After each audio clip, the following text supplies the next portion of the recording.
Uh, oop. How to frame the future's AGI mindset into the humanist positive doing good and prevent it from overriding those static variables. There's no concept of doing good that's static. Doing good is always somewhat relative. You can construct objective philosophical foundations for goodness, and these are very few. And physicists and philosophers and ethicists and these other people who think about these things, they debate this, but probably the most constructive way of approaching that problem is saying the birth test. So you look at a society as a totality, and you say you're going to be born into that society. That's it. That's all you know. You don't know anything else. You don't know who your mother is, who your father is. You don't know if you're going to be poor, you're going to be rich, you're going to be gay, you're going to be straight. You don't know the color of your skin, you know your medical conditions. You just know you're born in that society.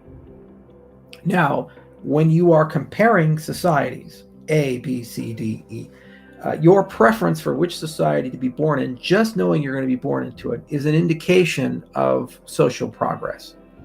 If you say C, most people seem to prefer C, then there's something about the construction of society C that has a universal fairness across all conditions. And the goal ought to be then that we continue making progress so that you would take the bet regardless of what information you know. That's about the only thing you can do objectively when you look at these things. Everything else is really connected to facts and circumstances, genetics, geography. It's connected to a whole bunch of other components. But if you say, regardless of what you know, you just exist, is existence good or bad? Would you take the deal of existence here? Then that's something. Now, what AGI is really nice about, especially narrow AGI, is that narrow AGI can act as a mirror, a philosophical mirror for us. So we are creatures of contradiction. We are creatures of bias. We are creatures where our cognitive reality does not actually map one-to-one with objective reality. And so it's really nice when you have objective reality kick you in the face from time to time and tell you who you really are. Tell you where you're not being honest, tell you where you're being biased, tell you where you're being unfair to people, and so forth.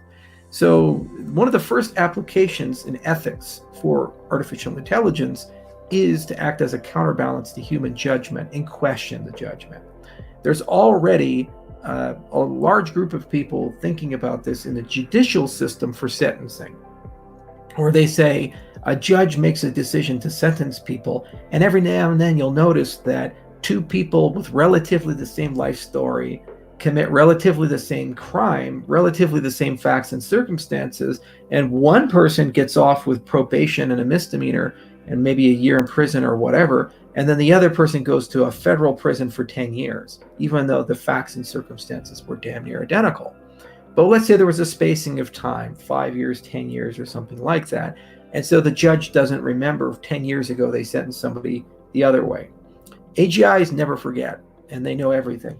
They see the entire game board. They see the entire state of history, and they can keep decisions made today in reference to decisions made 10 years ago or 5 years ago.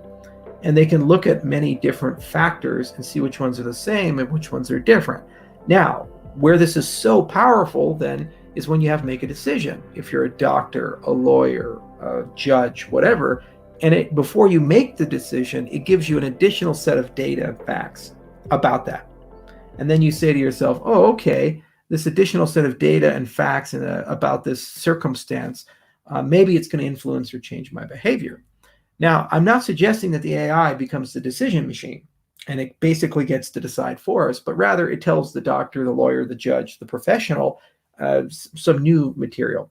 We see this with Watson, for example, with IBM, or a lot of these systems that augment and assist radiologists when they're looking for cancerous tumors. So they look at the film and then the AI will circle it for them as well, and it gives them another place to look, and maybe they saw it, maybe they didn't see it, maybe they think it's an anomaly and it's irrelevant. They don't particularly care, but the fact that it's there more often than not results in better outcomes and better differential diagnoses and all these other things. So same thing for a judge making a sentencing decision, the same thing for any aspect of society. So that's on the individualistic sense.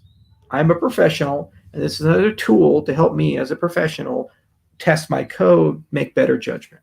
Then on a social sense, you can start looking at society as a whole. So, for example, you can take the totality of all US law, the totality of the entire US tax code, any of these things, and then you can say, is it self contradictory? Is it consistent? Are there ambiguities here, et cetera, et cetera? And then when you look at these things on a macro scale or an emergent scale, it has so much more power behind it because it basically tells you, hey, hang on a second here. You're not making consistent decisions. Hang on a second here. You are inviting a system that has potential to be abused. There are vulnerabilities to this system. Okay. And that is the next level of wisdom for society. It shows us the holes that we can't see or politics prevent us from seeing. And then what we do about that is the character of the society. Your character is really defined by when you know there's a problem and you choose to do something about it or nothing about it. All the time, we know there are issues, but we choose to do nothing about it because it's too inconvenient or politically damaging to go and embrace and deal with those inconvenient truths. And I think AI is extremely powerful in that respect because it at least can tell us and make it so blatant that it's really hard to ignore. And then we can start having conversations around, well, what should we do about it? How do we solve this particular problem? And will the solution of that result in a society that is more fair? And the danger, though, is that we begin trusting these systems too much, and then we use them to replace human judgment. I believe in Stuart Russell's view of this, where an AI is beneficial only if it can achieve our objectives as humans. If it is intelligent and can achieve its own objectives, those objectives are not necessarily compatible with what we would consider to be good things for us. Okay, let's see here. Hey, Charles, what do CBDCs mean to you and how will they affect Cardano? I would like Cardano to be a replacement for the Bank of International Settlements and all the non-BIS banks to come use us as the connecting tissue.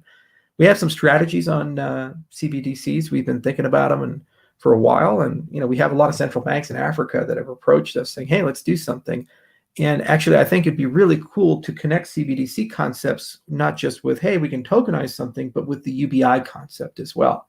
So by using the currency, the transaction fees accumulate in a sovereign wealth fund, and then you do UBI to distribute regular dividends to the society because it's the currency of the country. It should generate wealth for the country.